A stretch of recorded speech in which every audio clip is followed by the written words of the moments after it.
মই সৰুৰ পৰা দুজন মানুহকে মই মোৰ অন্তৰত স্থান দিছোঁ। এজন হৈছে নেতাজী সুভাষ চন্দ্ৰ বসু, যাক মই দেখিছোঁ যে গোটেই এই ভাৰতক স্বাধীন কৰাৰ কাৰণে বিভিন্ন জাতি ধৰ্মাৱলম্বী বিভিন্ন ভাষা ভাষী মানুহক লৈ তেওঁ আন্দোলন কৰিছিলে। ভাৰতবৰ্ষৰ ইতিহাসত এই এজন ব্যক্তি, যি ব্যক্তিৰ লগত আপুনি গোটেই ভাৰতবৰ্ষৰ বিভিন্ন ৰাজ্যৰ মানুহক তেওঁৰ লগত পাব। আৰু এটা দ্বিতীয় কাৰণটো হৈছে তেওঁ ভাষাভিত্তিক ৰাজ্য গঠনৰ বিৰুদ্ধে আছিল। এই যে আজি আমাৰ মাজত অসমীয়া, কাৰ্বি, বড়ো, পাঞ্জাবী, বিহাৰী, নেপালী এই যে আমাৰ ভাগ হৈছিল, এই ভাগ নাছিল। স্বাধীনতাৰ সময়ত আমি সকলো ভাৰতীয় আছোঁ, সকলো ভাৰতীয় হিচাপে আমি আন্দোলনটো কৰিছিলোঁ।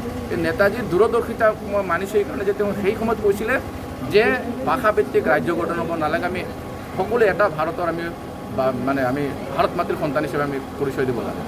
ইয়াৰ কাৰণে মই নেতাজীক শ্ৰদ্ধা কৰোঁ, নেতাজীৰ আদৰ্শৰে মই আগুৱাই যোৱাৰ চেষ্টা কৰোঁ। আৰু দ্বিতীয় ব্যক্তি হ'ল স্বামী বিবেকানন্দ, যোনে হিন্দু সমাজৰ মাজত যিটো সনাতনী সমাজৰ মাজত যিটো ক্লাছিফিকেশ্যন আছে, আপাৰ কাষ্ট লোৱাৰ কাষ্ট আজিও বিভিন্ন আমাৰ সমাজত আছে, সেই সময়ত তেওঁ এজন চুইপাৰৰ হাতেৰে পানী খাই তেওঁ দেখুৱাই দিছিল তেওঁ সন্যাসী এজন হৈ যে তেওঁ এজন নিম্ন শ্ৰেণীৰ চুইপাৰৰ হাতেৰে তেওঁ পানী খাইছিল। এই যিটো তেওঁৰ মহানুভৱতা আৰু তেওঁ বিশ্বত গৈ যিটো আমাৰ সনাতন ধৰ্ম যিটো প্ৰতিষ্ঠা কৰিলে, গতিকে আৰু তেওঁ আটাইতকৈ ডাঙৰ এটা সপোন চৰিত্ৰ গঠন। তেওঁ কৈছিলে যে আগত আমি মানুহ হিচাপে যদি নিজক ইষ্টাব্লিছ কৰিব লাগে, আগত নিজৰ চৰিত্ৰটো গঠন কৰিব লাগে। চৰিত্ৰ যদি আমি মানুহৰ দৰে কৰিব পাৰোঁ, তেতিয়া আমি এজন সন্তান হিচাপে এজন ভাৰতীয় হিচাপে নিজক প্ৰতিষ্ঠিত কৰিব পাৰিম।